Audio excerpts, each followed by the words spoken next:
Alright, I'm gonna do another update video. This is January, about mid-January. So what is that, like 8-9 months maybe since the inoculation of all this. Rock garden looks pretty dirty right now, but you know, with all the, I cleaned up a lot in the fall and just more things kept falling. I figure I'd just wait until spring to do one large overhaul clean. Well, I'll just go through here real quick because there is some growth. Nothing really here. There's like little patches that I'm seeing sprouting up on there, but I'm not quite sure yet what I'm going to be doing with this.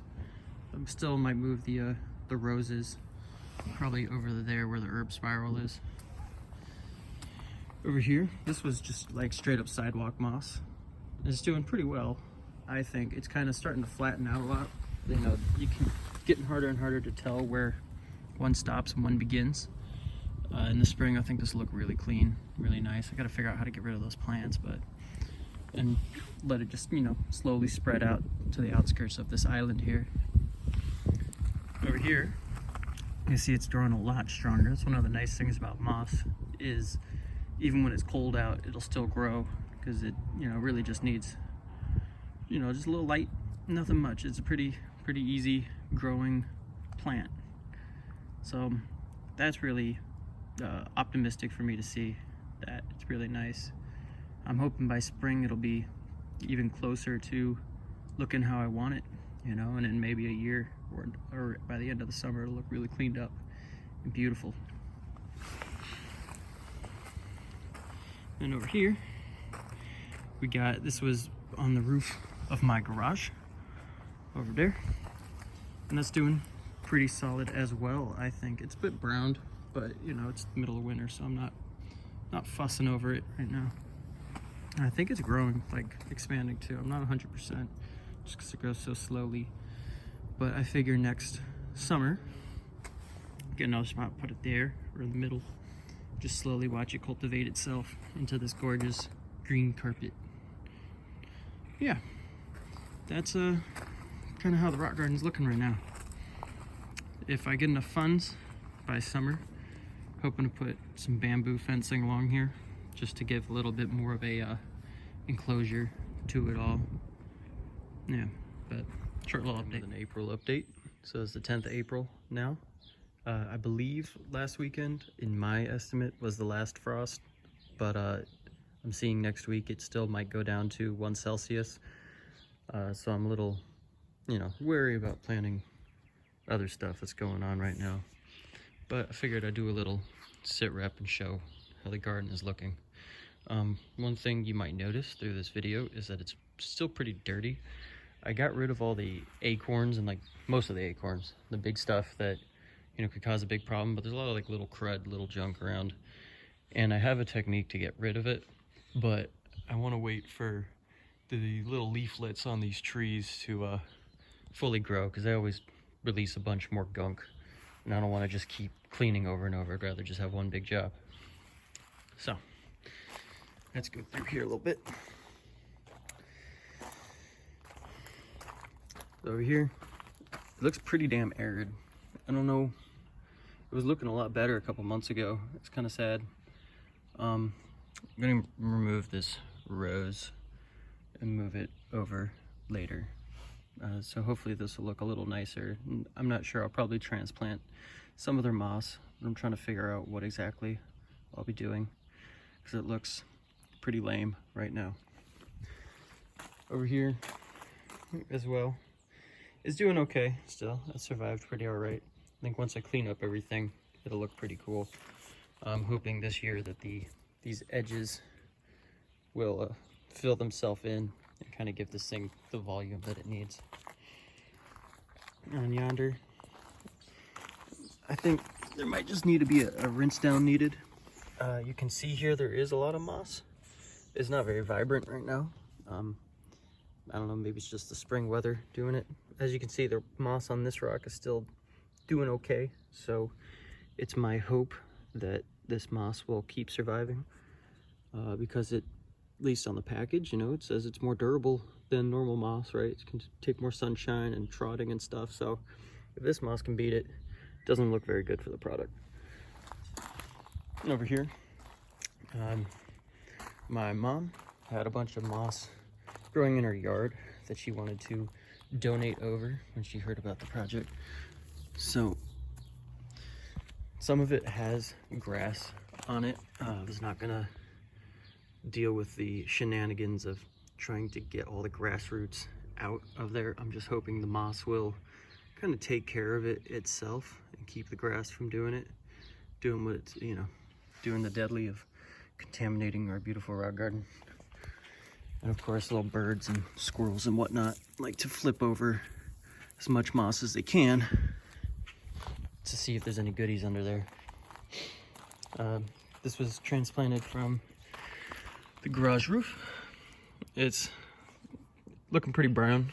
I think it'll get a lot nicer once it starts being more rainy. Just give it time, I guess. And then over here with some more stuff from me mama. And I'm not really sure if it's gonna change into something nicer than this.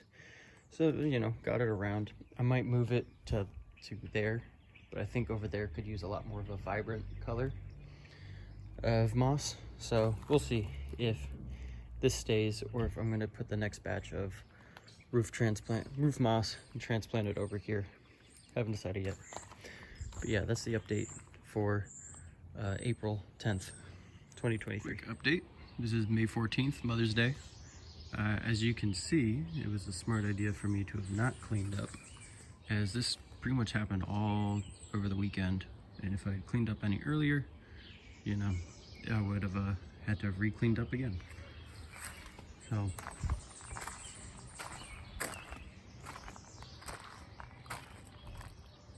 the moss is still looking pretty dormant. It gets a bit greener when it rains. Maybe when things clean up, there'll be more to contrast to. This is looking pretty hideous, but we'll be cleaning up soon after the tree gets all of its, stuff out of its system. That's one of the things it takes to run a rock garden, I guess. You gotta let nature do nature a little bit. All right, it is the 25th of June. So I'm gonna give a little 1-year update on the rock garden. Just finished up doing a deep clean today. There's a video on that. And I'll just kind of go over, what's going on. And then, what I've kind of learned over having this garden for a year. Excuse my voice, I went to a wrestling show earlier the weekend and hasn't recovered yet. So, over here there used to have been a rose. And that rose just wasn't getting any sunlight. It kind of came with the house, and I built this mound sort of around that. But, I figured that there was a better spot for it, so I've stuck it over there.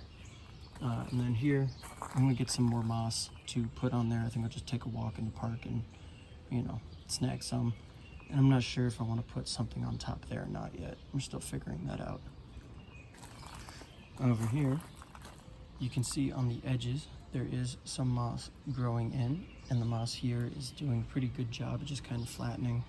It looks a bit dirty, not gonna lie, but I think that's just kind of one of the things that comes with having a rock garden, is there's always constantly something that needs to get cleaned up. Even when you do a deep clean, this just comes back. All right, now the big ticket item for the mossy greens. This island, you can see it's starting to spread over through there. This area is getting much stronger, and it's working its way down to the edge there. And I'm pretty happy with that.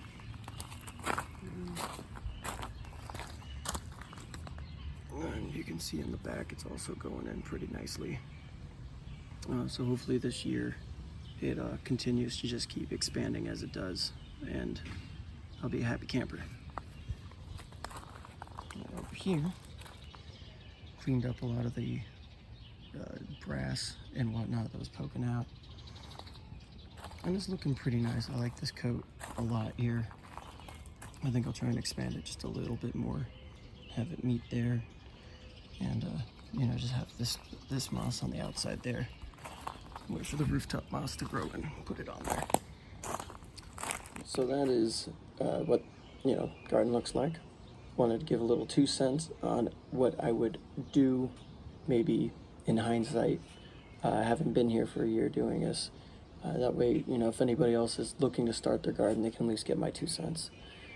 First and foremost, I would make sure to cover over with some, like, I don't know, painter tarp or something. Just cover over the rocks, the gravel, once the leaves start changing color, cover it over.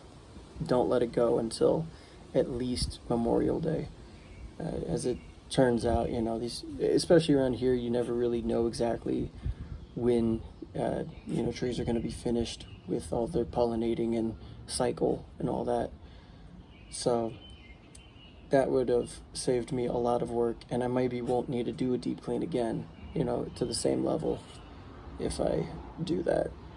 Another thing I probably would looking back would have changed is, instead of using these tiny little lava rocks everywhere that can't go through chicken wire, or go straight through it rather, can't get sifted properly, I think I would have taken a page out of what Mark Keane is doing, who I have his translated version of Sakuteki, which I haven't started reading yet, but I intend to this summer. And I've seen a bit of his work.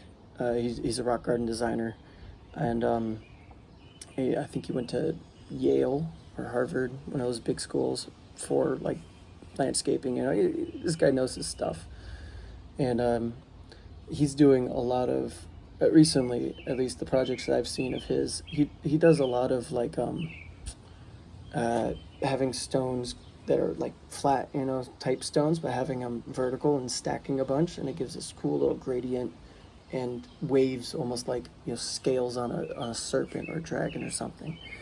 I mean, incorporating something like that sounds really cool. He also, though, I've seen him use for like river type scenarios, instead of using lava rocks like this, you know, tiny little ones, he'd use large pieces of charcoal and just kind of stick those charcoal in, and then sometimes maybe fill it in also with larger lava rocks to fill the gaps in. But that sounds like it'd be a lot easier to clean, and it would add another layer of just depth to it, whereas mine is very flat and very you know, rookie. His having the depth there and building a ditch to put it in there really accentuates how strong of a, like, it accentuates that it is a river, you know, and it makes it this whole other landmark. So that's, I would do that going forward. Now that I know, maybe in, you know, next time I build a rock garden, I'll see if I can't do that. It'd be kind of cool. But those are, you know, just my hindsight takes after a year of doing this. All right.